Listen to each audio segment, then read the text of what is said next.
Today we're going to consider 3 bills addressing bioterrorism, preparedness, controlled substances, and training for tomorrow's pediatricians. H.R. 2405, the Pandemic and All Hazards Preparedness Reauthorization Act of 2011, would reauthorize laws to strengthen the nation's preparedness infrastructure and enhance our medical countermeasures capacity. And as we approach the 10th anniversary of September 11th, we are all grateful. We're all grateful that no terrorist attacks have been carried out on American soil since that tragic day. And that's not due to luck. Our men and women in the armed forces and those in the intelligence community are on the front lines every day protecting us from threats. And we should count our blessings every day for their sacrifice for this great country. Yet we cannot grow complacent. We must remain vigilant to ensure that we have the necessary tools to respond if a chemical, radiological, nuclear, or biological attack were ever to occur again. In 2004, Congress passed Project BioShield, and in 2006, Congress passed the Pandemic and All Hazards Preparedness Act to provide us those tools. Legislation before us today reauthorizes those programs, and I want to thank Congressman Mike Rogers for his leadership and all the members of the committee, including Ranking Member Waxman and Pallone, who have contributed greatly to this legislation. The committee will also consider H.R. 1254, the Synthetic Drug Control Act, which was introduced by Congressman Charlie Dent. Synthetic drugs imitate the effects of drugs like marijuana, cocaine, and meth. Make no mistake, these drugs are just as dangerous as the drugs that they copy. For last week's hearing on the legislation, the DEA sent the committee a letter that stated the substances are sold at retail outlets in plain view with the instructions not for human consumption in products labeled as incense, bath salts, and plant food.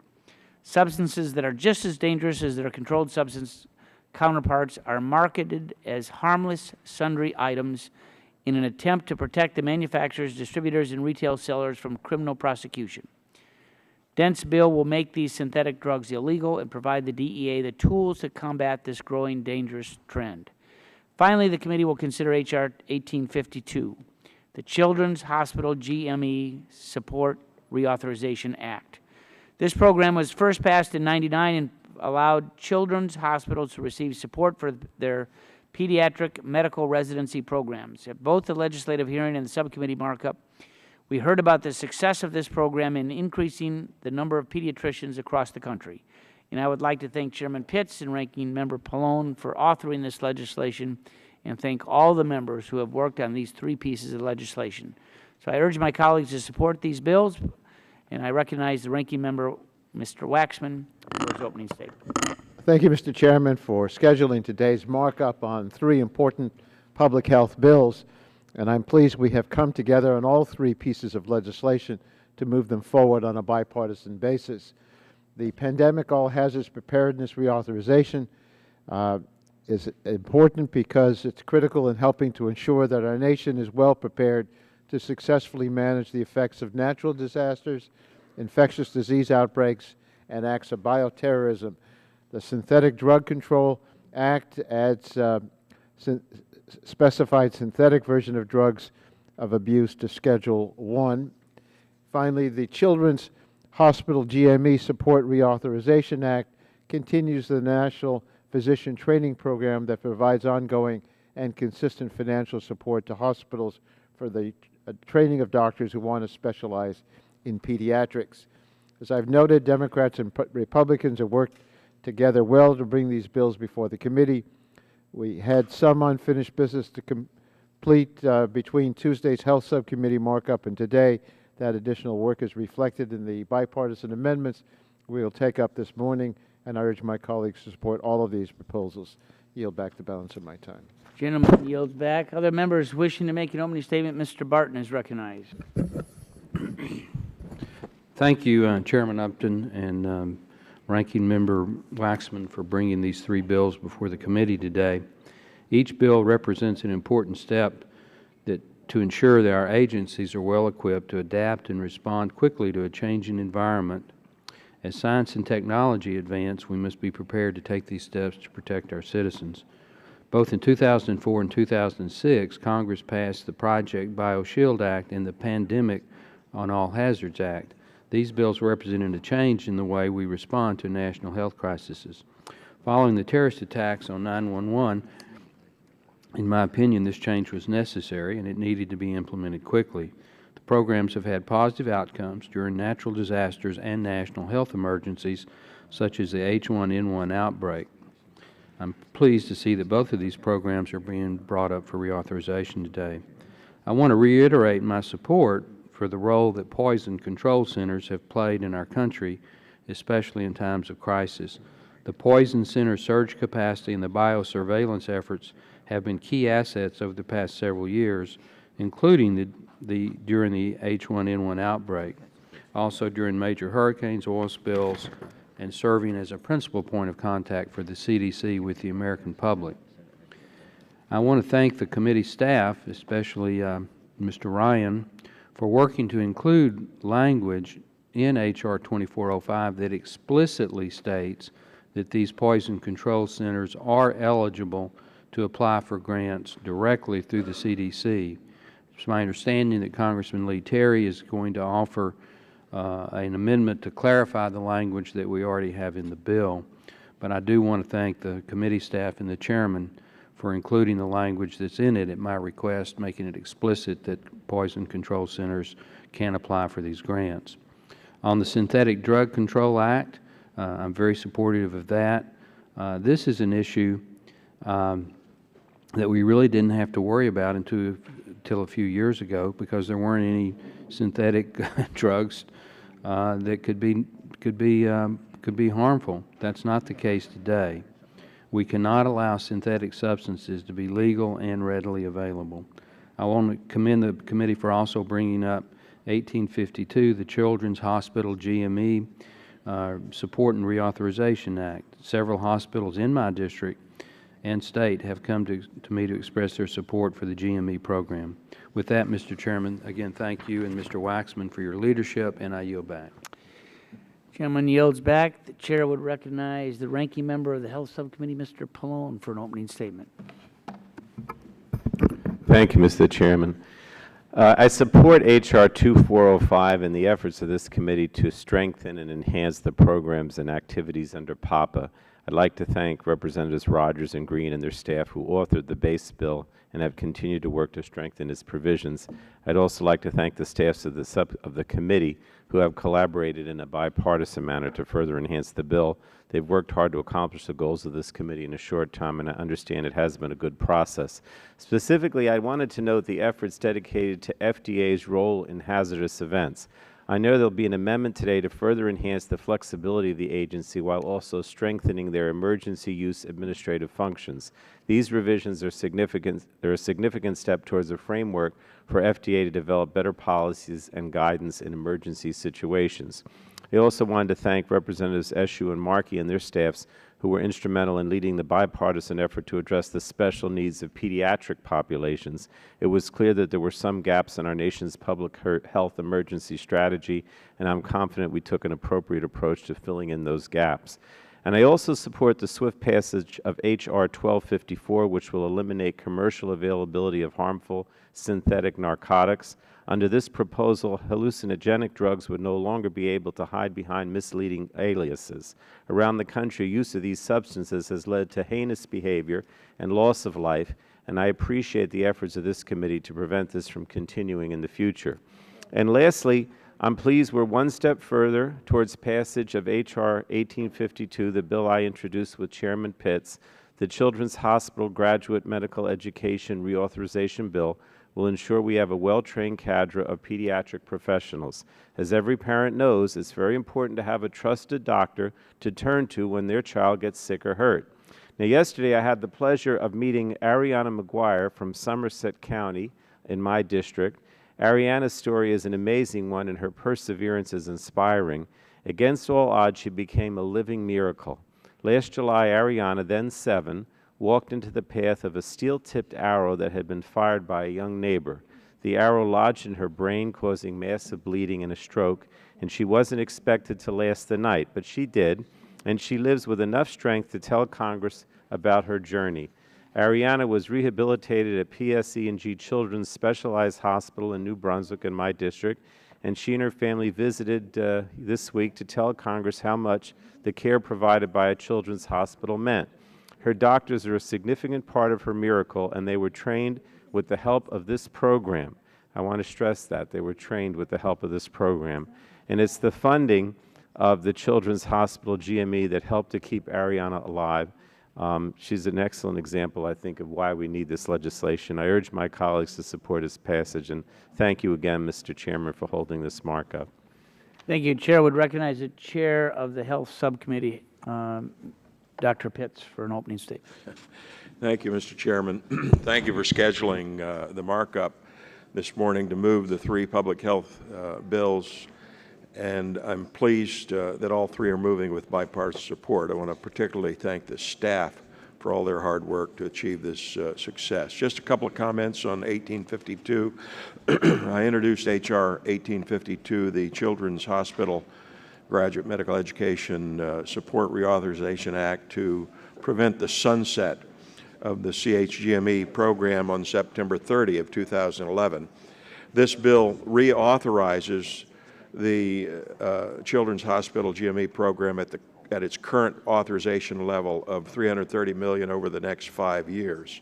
While President Obama zeroed out CHGME in his fiscal year 2012 budget, this critical program trains 40% of our nation's pediatricians and 43% of pediatric subspecialists.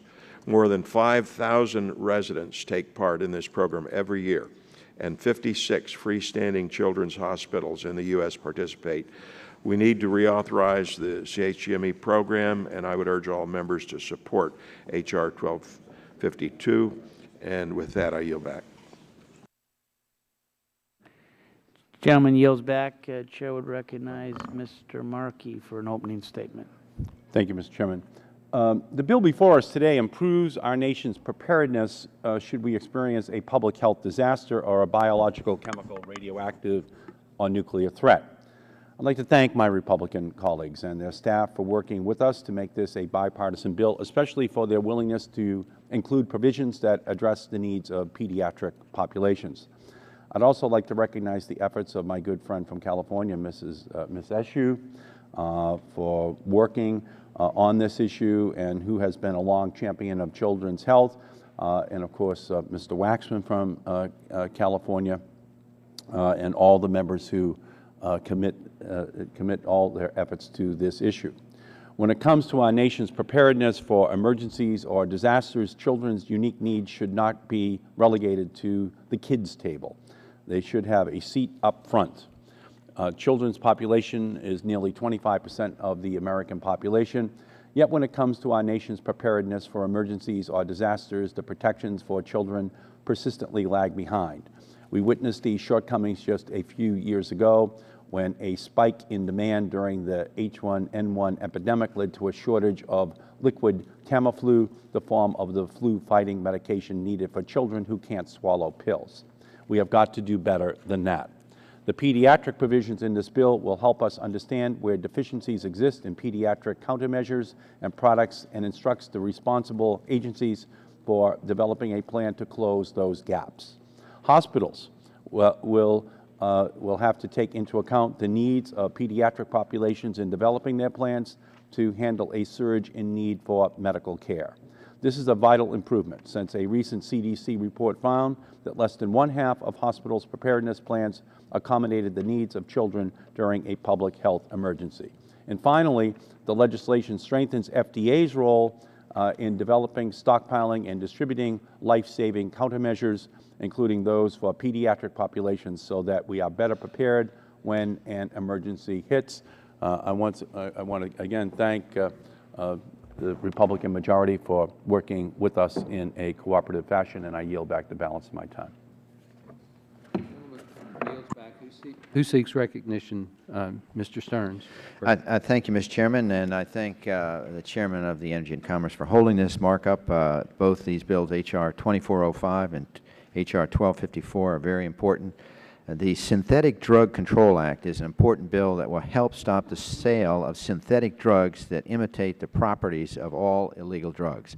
These drugs, sometimes called bath salts are dangerous for the user who takes them and for the victims that these drugs addicts hurt. Earlier this year, my colleagues, one of my constituents contacted me about the problem of these bath salts. Her father was a deputy sheriff and was killed one morning while responding to a domestic disturbance. The young man who shot the deputy was high on fake bath salts. Florida has banned these synthetic drugs posing as bath salts. I'm glad we're also taking this up and ensuring that these type of products will be banned. I'm also a supporter of the Children's Graduate Medical Education Act. In my district, there are a number of hospitals that use these graduate medical education programs to train the next generation of doctors. And lastly, the Pandemic All Hazards Preparedness Act is an important part of our health infrastructure as it was designed to develop medical countermeasures against possible chemical, biological, radioactive, and nuclear attack. The University of Florida, which is located in Gainesville and located in my congressional district, and the neighboring research park has done a tremendous amount of work helping us to develop the next generation of medical vaccines against anthrax and smallpox. This bill is a vital component of our homeland security, and I support it. Also, Mr. Chairman, I intend to offer an amendment, which I also intend to withdraw, concerning the limitation on liability for volunteers for healthcare professionals. In my state, with Hurricane Andrews and Hurricane Wilma, we had so many people that wished to volunteer to help out people, thousands of people with injuries, but the doctors and nurses are very concerned about the liability of these volunteers. And so my amendment, which I intend to withdraw, would solve this problem. I also have talked to Mr. Rogers about doing a standalone bill, which he's agreed to co-sponsor. Thank you. Gentleman's time has expired. The gentlelady from California. Thank you, Mr. Chairman, and I want to add my thanks to the many that have already been expressed, to the majority for working with us on these bills. I think that we're all proud that they are bipartisan and that they've been improved upon for their presentation to the full committee. Just a couple of quick comments. I'm looking over. I see Mike Rogers is here today. We were partners back in 2006 and passed the legislation that is known as BARDA. And so, what is the base of that bill is included in this, and what I think we're all especially pleased about today is, and it's not very often that this happens, that children are really front and center in these bills today. My thanks to Mr. Markey for the work that we did together to make sure that children are especially taken care of and recognized in the legislation. We know that they're particularly vulnerable to biological or chemical agents because they breathe more times per minute than adults. Children are more vulnerable to agents that act through the skin because their skin is thinner, and they're more vulnerable, obviously, to the effects of agents that produce vomiting or diarrhea because they have less fluid reserve than adults. So this is really, I think, more than a step in the right direction. I'm thrilled that we are authorizing the all-important dollars for children's hospitals, graduate medical education. I agree with Chairman Pitts. Why the President would have ever left this out of his budget, zeroed it out. We are doing the right thing. This is a wildly successful program in our country, and it really speaks to the future of our country to train those that are going to take care of those that are in the spring of their lives. So thank you very much, and I yield back. Gentlelady yields back. Who seeks recognition on the majority side? Gentleman from Ohio. Thank you, Mr. Chairman, and thanks very much for this markup today on these three important pieces of legislation. I'd like to speak in support of H.R. 1852, the Children's Hospital GME Support Reauthorization Act of 2011, of which I am a co-sponsor. There are 6 Ohio children's hospitals receiving CHGME, and this reauthorization is extremely important to train pediatric residents and specialists in pediatrics in Ohio and across the country. Prior to the enactment of CHGME in 1999, it has been reported that pediatric residencies had declined by 13%. There are many examples in Ohio where the program's effectiveness is demonstrated. Additionally, Ohio's children's hospitals are training specialists in pediatric shortage areas, and these fellows have increased by large numbers. This is especially important in rural areas like in my district where there may not be adequate access to these pediatric specialists. Reauthorizing the CHGME program is important and ensures that we continue to ensure that these imperative pediatric providers are trained. Currently, there are serious national shortages in many pediatric specialties, shortages which this CHGME program has been crucial in helping to address. I look forward to the markup today in supporting H.R. 1852, and I yield back. Thank you. Gentleman yields back. Who seeks recognition on the minority side? Gentleman from Texas, Mr. Green. Thank you, Mr. Chairman, for holding this markup today on several health-related pieces of legislation, including H.R. 2405, the Pandemic and All Hazards Preparedness Reauthorization Act of 2011, and H.R. 1852, the Children's Hospital Graduate Medical Education Support Reauthorization Act. As original co-sponsor of 2405 with Mr. Rogers, I'm very pleased at how quickly we moved this bipartisan piece of legislation. I want to thank Mr. Rogers, Chairman Upton, Ranking Member Waxman, Ranking Member Pallone, Ms. Myrick, Ms. Eshue, and Mr. Markey for their work on 2405. It's always a good thing when we're able to work together on work out bipartisan legislation.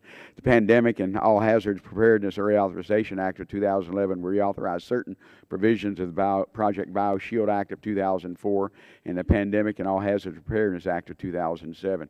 This legislation was initially passed by Congress to help the U.S. develop medical countermeasures against chemical, biological, radiological, and nuclear terrorism agents, and to provide a mechanism for the federal acquisition of these newly developed countermeasures. Our nation remains vulnerable to these threats because many of the vaccines and medicine that are needed to protect our citizens do not exist. Developing and stockpiling these medical countermeasures requires time, resources, and research, all of which were provided under this legislation today. One good example of this in Texas is the Galveston National Lab focuses on conducting research to develop therapies, vaccines, and diagnostic tests for naturally occurring emerging diseases such as SARS, West Nile encephalitis, and avian influenza, as well as microbes that might be employed by terrorists. Texas A&M, the University of Texas, and many other Texas institutions have come together to develop a National Center for Innovation and Advanced Development in Manufacturing in Texas.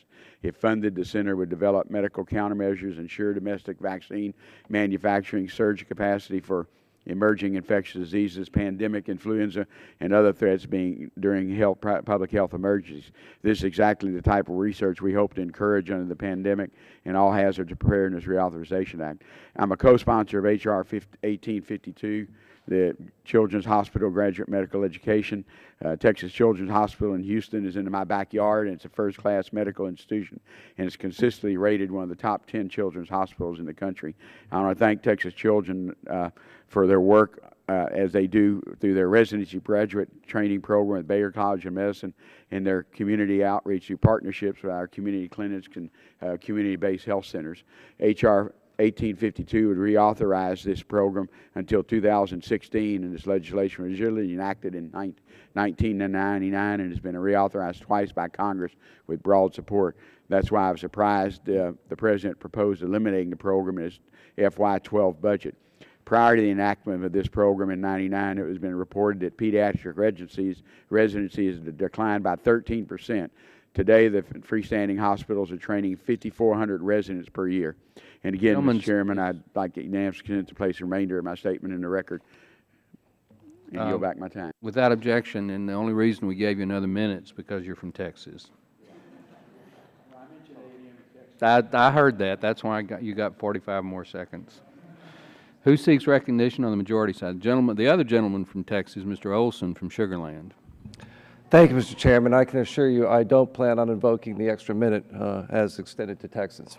And first of all, I'd like to thank Chairman Upton and Chairman Pitts and the respective ranking members for bringing these three bipartisan bills to markup today. First, the Pandemic and All Hazards Preparedness Authorization Act, H.R. 2405, is important legislation that establishes a proper health care infrastructure that will allow our country to handle a chemical, biological, radioactive, or nuclear attack. Specifically, this bill authorizes certain provisions of Project BioShield that will allow for the purchase of medical countermeasures. It also enables the Health and Human Services Secretary to utilize the emergency use of other key medical products. As America continues to face threats here at home and abroad, this bill is critically important. I'm also supportive of H.R. 1254, the Synthetic Drug Control Act of 2011. As I've learned from talking to the people I represent back home, these synthetic drugs are just as dangerous as the illegal drugs they imitate, and they are as easy to buy as cigarettes. In Texas, for example, synthetic marijuana used to be available at stores under the brand names like K2. These products are labeled as incense, but are sprayed with a chemical compound similar to THC, the active ingredient in marijuana. But thankfully, the Texas legislature recently banned several synthetic marijuana-like substances. The Texas Department of Health and Human Services has made it illegal to manufacture, distribute, process, or sell the 5 banned compounds. But there are others out there that are still legal. And the creators of these drugs, which primarily are manufactured overseas in countries like China, circumvent the controlled substance list by creating new recipes that give customers the same high without using chemicals that are already illegal. This bill would put an end to this terrible practice by prohibiting the sale of synthetic drugs that attempt to copy the hallucinogenic or stimulant properties of drugs such as marijuana, cocaine, and methamphetamines. I yield back the balance of my time, back the rest of my statement be included in the record. Without objection, so ordered. Gentlelady from Colorado is ready. Thank you very much, Mr. Chairman. I want to thank you for bringing up these bills today. Along with other members of this committee, I've worked for many, many years on children's health, and this children's GME bill is a great, great piece of legislation. I want to focus my remarks, though, on the pandemic preparedness bill, because this is a bill that the Oversight and Investigations Committee has worked on for many years. Biosecurity preparedness and response are of grave importance to me and to my constituents, and should be to all of us. While the Pandemic and All Hazards Preparedness Act covers many types of countermeasures, in the past this committee has paid particular attention to influenza pandemics, particularly the H1N1 infections. Now, I said at that time, and I'll say again, I appreciate the longstanding establishment and optimization of egg-based vaccine production in the U.S., but I think we are way past due in terms of using newer technologies like cell-based production, recombinant-based vaccines, adjuvants, and others. And I've got to say that a lot of the vaccine companies I talk to say that they're producing cell-based vaccines in other countries, but not here in the U.S. So I was pleased to learn that in January 2009, BARDA is working with a private sector company to bring online a manufacturing site that will produce a cell-based vaccine. A lot of people think these vaccines can be produced much more efficiently than egg-based vaccines, allowing for a more rapid response to an epidemic. And you know, Mr. Chairman, these epidemics are not an if phenomenon, they are a when phenomenon, owing to the virus's ability to mutate. And so I think we need to have robust oversight of this program. We need to continue to push for complete preparedness, including advanced vaccine technologies. And I look forward to continuing the committee's work, starting with this bill. But also, I will ask you, and I'll ask Mr. Stearns, my chairman, I think we need to do yet another oversight hearing on influenza preparedness before the winter season starts again next year, to make sure that we are as ready as we can be. We dodged the bullet this year. I want to make sure that we're really pushing these agencies and these companies to develop these drugs, and we do it for next year. Thank you, Mr. Chairman. Thank you, Gentlelady. I'm sure Chairman Upton will take that under advisement. Does anybody on the majority side seek recognition for an opening statement? Seeing none, Gentlelady from California, Ms. Capps, is recognized. Thank you, for 2 Mr. minutes. Chairman. A familiar sight to see you, Mr. Barton, at the chair there. The bills we have Temporarily. I know. The bills we have before us today are very important, and I commend the committee for working in a bipartisan manner to bring them to this point. The strength of these policies is truly a testament to this open and collaborative process. I want to underscore how important this markup is to improve the health of children. It seems to be all about children, strengthen our healthcare workforce, and protect our communities. I'm a proud original co-sponsor of the Children's Hospital Graduate Medical Education Reauthorization Bill and was pleased to lead the bipartisan appropriations letter in support of funding for this critical program earlier this year. As a school nurse, I know the difficulty that children, especially those with special health needs, experience when they're looking for a pediatric specialist. And over the years, we've seen how the CHGME program has made a measurable impact in alleviating that burden, allowing their families to stop worrying about where to find care and instead to focus on healing. This was clearly illustrated earlier this week when I met with the little Max Page, the child who played little Darth Vader in a famous Super Bowl ad. You may have seen him on the floor yesterday. He also has a rare heart condition and has had 8 surgeries at Children's Hospital Los Angeles. He and his family clearly conveyed the importance of this program, of protecting it and improving it. Moreover, I'm pleased that we can continue to work towards strengthening our nation's public health preparedness programs. My constituents know the importance of having strong infrastructure and preparedness plans in place before a disaster strikes. We have lived through the 1969 Santa Barbara oil spill, wildfires in the foothills, and live in a nuclear power plant near a nuclear power plant located in the highest seismic risk areas in the country.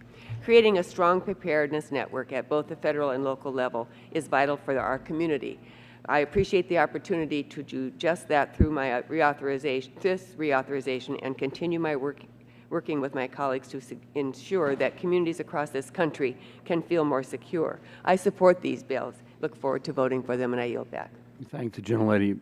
Is there open statement request on the majority side? Seeing none. Are there members of the minority? Gentlelady from Florida, Ms. Castor is recognized. Thank you, Mr. Chairman. I would like to offer my support for the 3 bills today, particularly H.R. 1852, the Children's Hospital Graduate Medical Education Support Act, which I'm a co-sponsor. And I thank Chairman Upton and Pitts and Ranking Members Waxman and Pallone for working to ensure that this is a bipartisan effort. I co-chair the Children's Healthcare Caucus for the Congress with my Republican colleague Dave Reichert, and just last week we had a Capitol Hill briefing on Children's Hospital GME with Dr. Marion Burton, the president of the American Academy of Pediatrics, who's also the dean at the University of South Carolina. We had representatives from the great Children's Hospital of Philadelphia and St. Joseph's Children's Hospital in Tampa, and just this week we had representatives of children's hospitals from all across the country here on the Hill with families where this really makes a difference. They have all expressed their strong support for reauthorization, and I'd like to personally thank the 2 children's hospitals in my hometown in the Tampa Bay area. We're fortunate to have 2.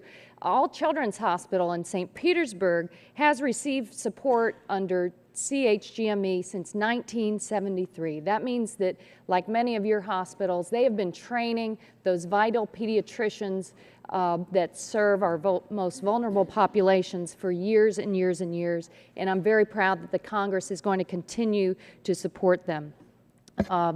This committee, though, needs to pass these and then take the next step to examine shortages in pediatrics and pediatric subspecialties, and also look at how residency training positions across the country continue to need our help, and we need to address the inequities.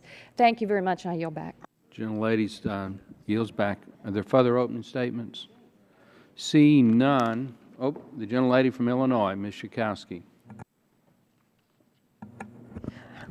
Thank you, Mr. Chairman. I want to thank you and all my colleagues for working together in a bipartisan fashion to improve upon and advance the 3 bills before us today. I'd like to address my remarks to H.R. 1852, especially the Children's Hospital Graduate Medical Education Support Reauthorization Act. The future of pediatric health care cannot be compromised. As a supporter of the original legislation that established the program and a co-sponsor of H.R. 1852, I feel that we must provide all the resources needed to guarantee that children's hospitals can continue to provide quality and timely care to their patients, as Chicago's Memorial Hospital does for families in the Chicagoland area. Support for physician education and training is essential to ensure patient access to care, and multiple expert bodies have identified a need for more pediatric subspecialists and have recommended expansions of medical education for pediatrics.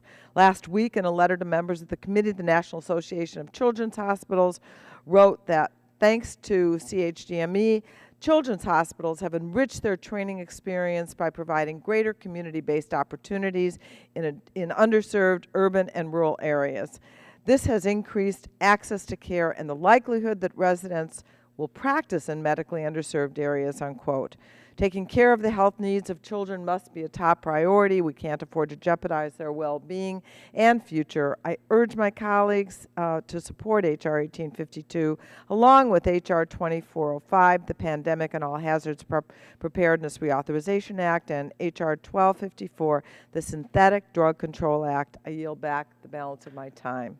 Gentlelady yields back. Chair now recognizes the gentlelady from California, Ms. Matsui. Thank you, Mr. Chairman. I want to thank my colleagues, in particular Chairman Pitts and Ranking Member Pallone, for their work on these critical bipartisan bills. Mr. Chairman, I'm in strong support of the bills before our committee today, but especially the Children's Hospital Graduate Medical Education Support Reauthorization Act, of which I'm a co-sponsor. This program has been a major success. It helped stop and reverse an alarming decline in a number of residents in children's hospitals' residency programs in the late 1990s. Though these hospitals only account for less than 1% of all hospitals in the nation, they train over 40% of our nation's pediatricians. While a shortage of pediatricians and pediatric specialists still exists, this program goes a long way to eliminating that shortage. It's a program worth preserving and reauthorizing, and is also a great investment towards a healthier future for our children and subsequently for all Americans. We all know that if we are able to avoid or identify a chronic condition early in childhood, then we can help ensure healthier outcomes throughout one's life. This program works toward that goal. I urge my colleagues on both sides of the aisle to enthusiastically vote yes on this and each of the other bills before us today, and I yield back the balance of my time. Gentlelady yields back. Is there any other member who would wish to make an opening statement? Seeing none, the Chair will now call up H.R. 1852, the Children's Hospital GME Support Reauthorization Act, and would ask the clerk to report the bill. H.R. 1852, to amend the Public Health Service Act to reauthorize support for graduate medical education programs in children's hospitals. Without objection, the first reading of the bill is dispensed with, and the bill will be open for amendment at any point so ordered. Are there any amendments to the bill? Mr. Chairman. Who seeks recognition? The gentleman, the Health Subcommittee Chairman, Mr. Pitts of Pennsylvania. Move to strike the last words. Gentleman is recognized for 5 minutes. Thank you, Mr. Chairman. The Children's Hospital Graduate Medical Education Program was first enacted by Congress in 1999 and has been reauthorized twice, each time with broad bipartisan support. We believe this bipartisan history has contributed to its enduring success. The program's authorization expires at the end of September, and today's markup will be one more step in ensuring its continuation. CHGME provides funding to 56 hospitals in 30 states to support pediatric residency training.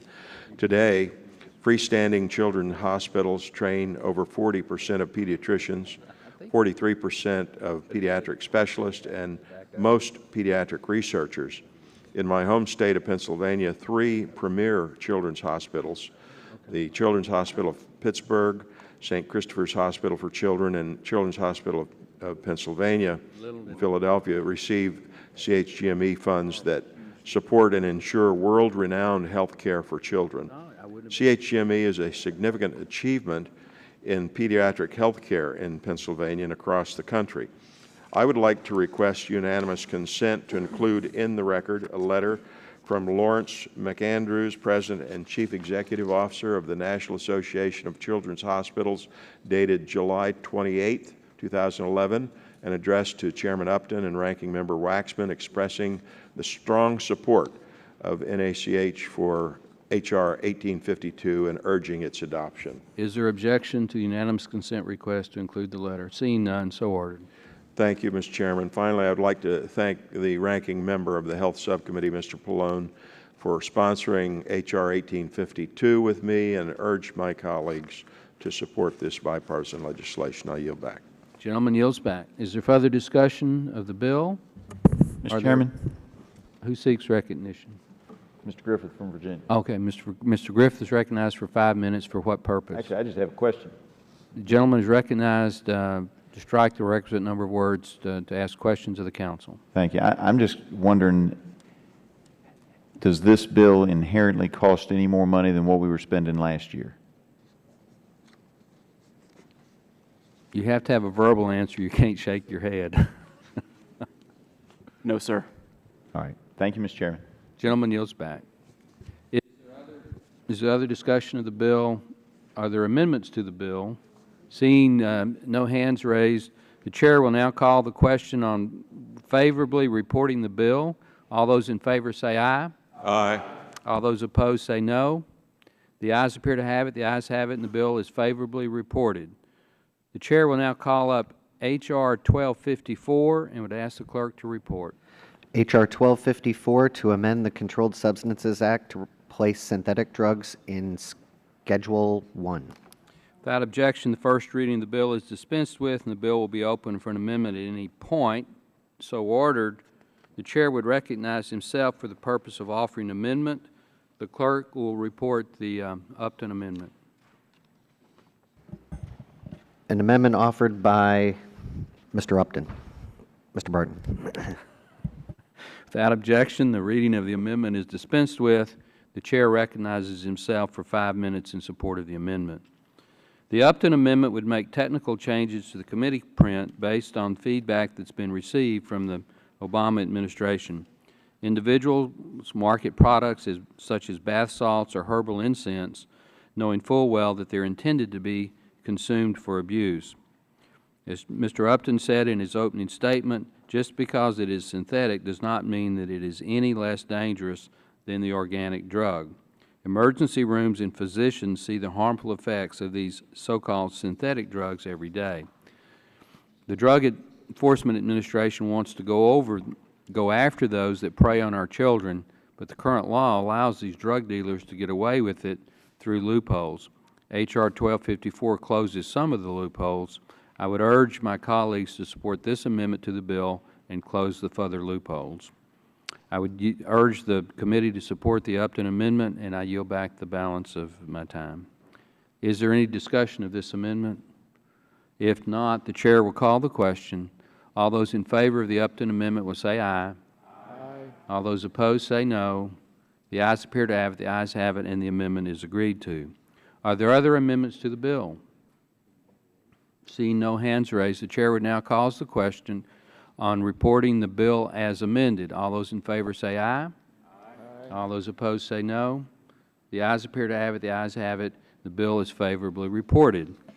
The chair will now call up H.R. 2405 and would ask the clerk to report. H.R. 2405 to reauthorize certain provisions of the Public Health Service Act and the Federal Food, Drug, and Cosmetic Act relating to public health preparedness and countermeasure development and for other purposes. Without objection, the first reading of the bill is dispensed with, and the bill is open for amendment at any point. So ordered.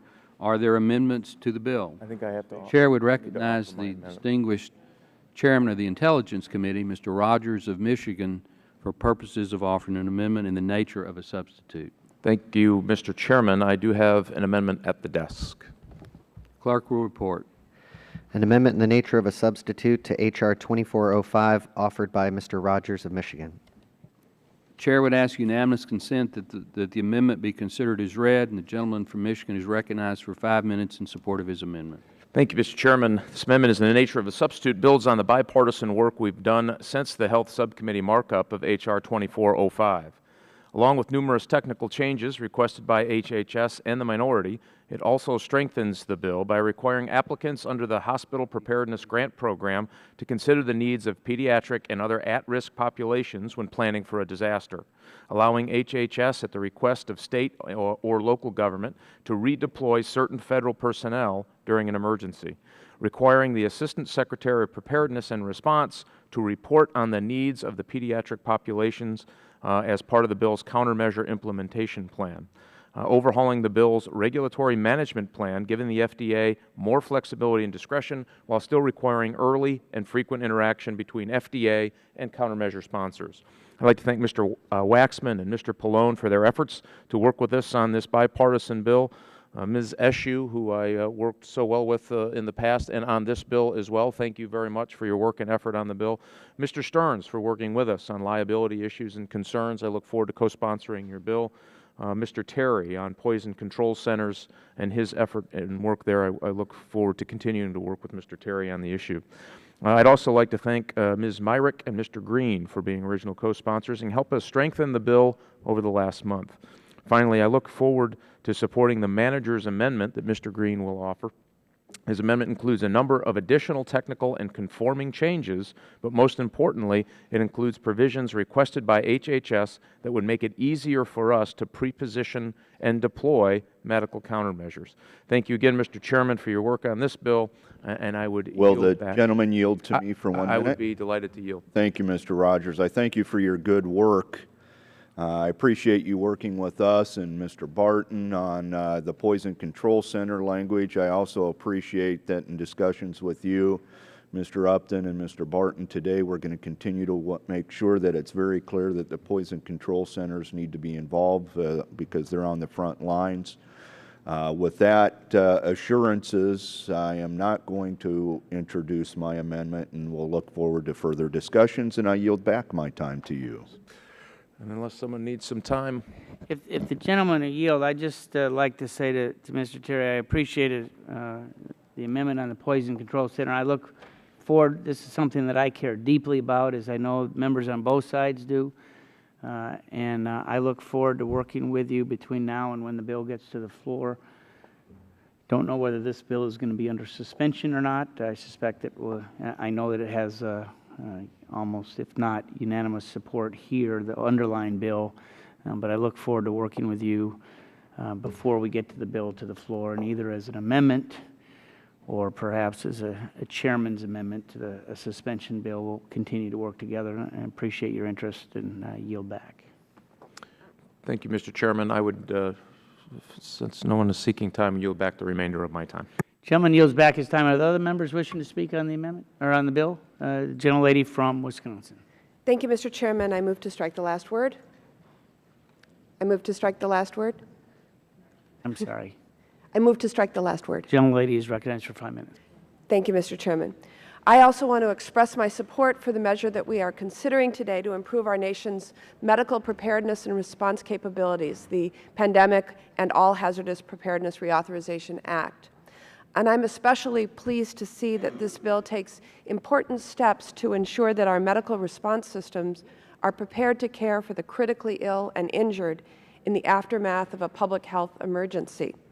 As you can imagine, when we face a health emergency such as a flu pandemic, the critical care delivery system is an integral component of our nation's medical response. Yet up to this point, I think that critical care medicine has been largely under-contemplated in our national health policy. Earlier this year, I introduced, along with my colleague from Minnesota, Eric Paulson, the Critical Care Assessment Act, H.R. 971. This measure seeks to identify gaps in the current critical care delivery model and bolster our capabilities to meet future demands. I am pleased that the measure before us today includes two important provisions from our bill to improve federal disaster preparedness efforts to care for the critically ill and injured. Notably, the bill adds critical care to the priorities within the nation's medical preparedness goals. When a natural disaster strikes or a pandemic sweeps the nation, the demands on critical care can increase exponentially. And I am pleased to see this language that recognizes the importance of treating the critically ill and injured in a public health emergency. Additionally, the reauthorization bill improves efforts to ensure that the systems we have in place to address surge capacity will work effectively and efficiently during an emergency. Specifically, the bill includes language to provide for periodic evaluation and testing of the very important databases intended to ensure medical surge capacity. As we learned during Hurricane Katrina and the 2009 H1N1 pandemic, having a system in place for the effective deployment of needed medical personnel and supplies is vital for the care of the critically ill and injured. Mr. Chairman, I would like to thank you and my colleagues on both sides of the aisle for working with me to recognize the importance of critical care preparedness by including these important provisions in the reauthorization. And I look forward to continuing to work with you to ensure that we have a robust critical care infrastructure. And I yield back the remainder of my time. Thank you. Other members wishing to speak? Seen, are there further amendments to the amendment? Mr. Stearns is recognized. Mr. Chairman, I have an amendment at the desk. Clerk will report the title. An amendment offered by Mr. Stearns of Florida.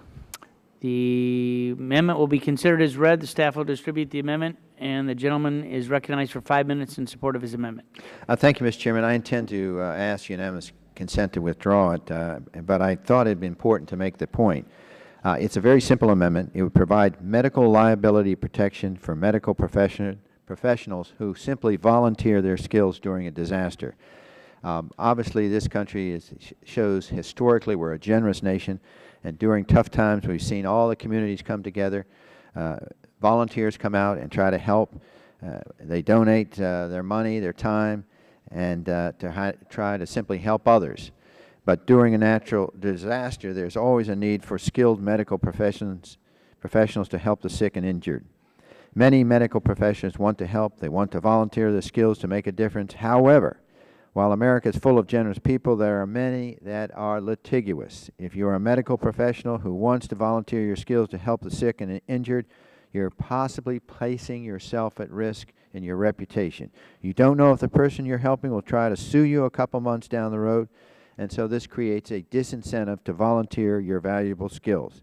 In my home state of Florida, we've seen this with hurricanes and natural disasters, and just every year it happens that these medical professionals want to help out. But I think we as Congress should provide natural protection to them to protect them from liability.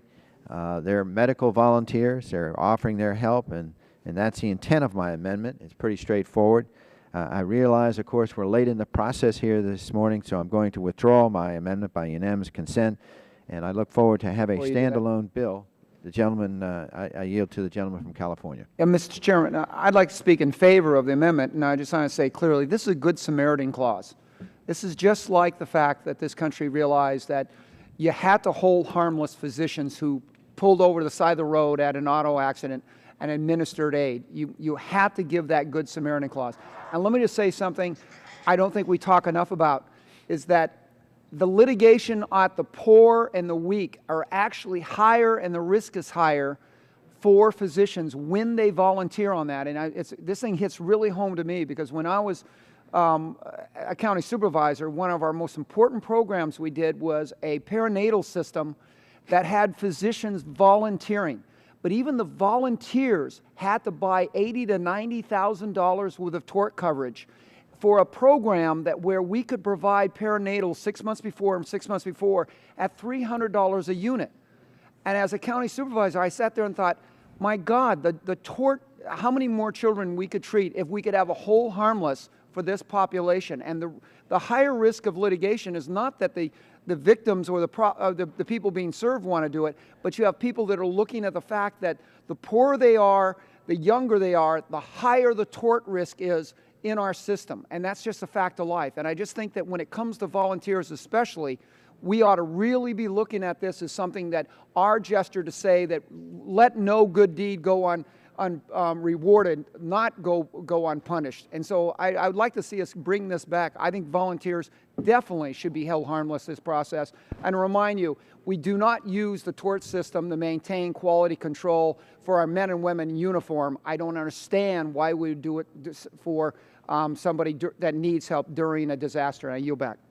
I thank the gentleman for his eloquent explanation and example, which he used, further shows the need for this. And these medical doctors who volunteer sometimes are sued for omissions, misconduct, when actually their volition here is to help out and to provide the highest service and professional service for people to help them in their dire need. So it's a straightforward amendment. I look forward to working with Chairman Pitts and the health staff to develop the idea further. And as I said, I'm going to have a standalone bill on this, and I would appreciate my colleagues considering it.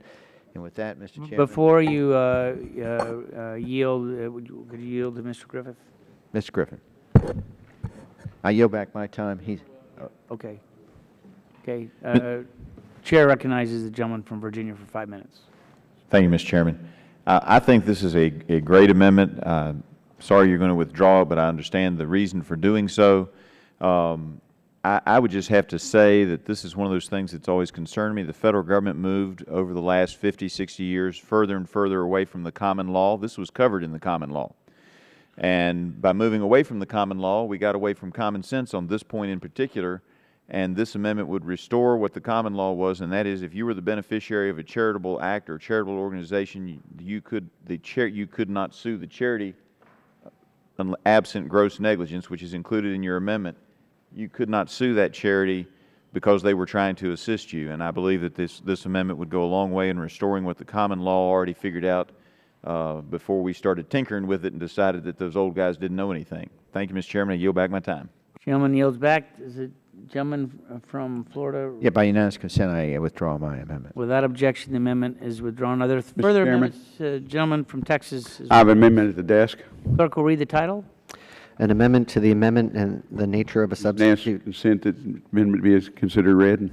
Without objection, considered as read. Staff will distribute the amendment, and the gentleman from Texas is recognized for 5 minutes. Mr. Chairman, this is the amendment Mr. Rogers talked about in his statement. This amendment is amendment to the amendment nature of a substitute for H.R. 2405. Most of the amendment contains technical changes, and with all legislation, after many drafts and changes, certain aspects of the bill need to be cleaned up.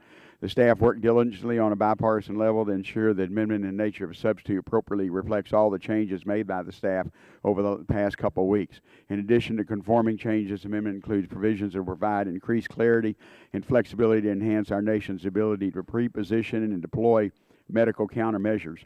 This amendment also contains provisions that will enable us to extend the shelf life of current countermeasures in the strategic national stockpile and to dispense medical countermeasures requiring prescriptions on a mass level during emergencies. There are three main areas of this amendment I'd like to highlight. Pre-event emergency use authorization. These revisions to FDA's current emergency use authorization will enable FDA to authorize the distribution, stockpiling, and use of products before an actual emergency. 2 additional authorities related to FDA-approved medical countermeasures. These revisions will provide added flexibility for emergency dispensing and use of eligible FDA-approved medical countermeasure products. 3, allowing for pre-positioning of the product held for emergency use, and these revisions will authorize pre-positioning of medical countermeasures by federal, state, and local governments in anticipation of emergencies, allowing faster response during an actual emergency. These are common sense and important changes that allowed for increased flexibility of the stockpile and faster development of countermeasures in the event of an emergency. I'd like to thank Mr. Rogers, the Chairman Upton, Ranking Member Waxman, Ranking Member Pallone, Ms. Myrick, Ms. Eshew, and Mr. Markey for their work as I did in my opening statement. I once again like to thank them for their staff, for their hard work over the past few weeks. And again, I'd like to ask that, hope to include a GAO study on hospital surge capacity. And it's my understanding the study will be quite comprehensive and garnered a GAO score. And I hope, Mr. Chairman, you and Chairman Pitts would send a letter to GAO requesting that study. And I thank them for their assistance. And you'll be glad to answer any questions. Oh, be glad to yield to Mr. Rogers. Thank you again, Mr. Green. Thanks for working with us on this bill. I completely support this amendment. And, Mr. Chairman, I forgot to do this up front, but we have some letters of support from various providers in industry, folks that have been shared with the Democrats prior to this, and I'd like to add those to the record. If Without objection, so done. Thank you, and I yield back to Mr. Green. Thank you again for working with us. Are there other members wishing to speak on the gentleman's time? I'd just say from our perspective, it's a very good amendment. We enjoyed working with you and the staff, and we certainly are prepared to accept it. Are there members wishing to speak on this amendment? Seeing none, the vote is on the amendment to the nature of the substitute amendment. Those in favor say aye. Aye. Aye. Those opposed say no. The ayes have it. The amendment is agreed to. Are there further amendments to the amendment in the nature of a substitute?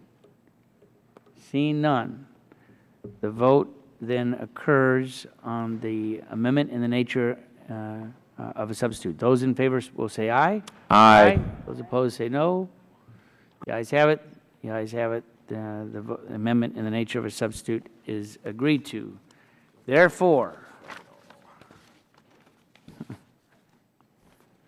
the question now occurs on favorably reporting the bill as amended. All those in favor will say aye. Aye. Those opposed say no. The ayes appear to have it. The ayes have it, and the bill is favorably reported. Without objection, staff is authorized to make technical and conforming changes to the bills approved by the committee today. Minority is given their normal days to report, so ordered. The committee stands adjourned.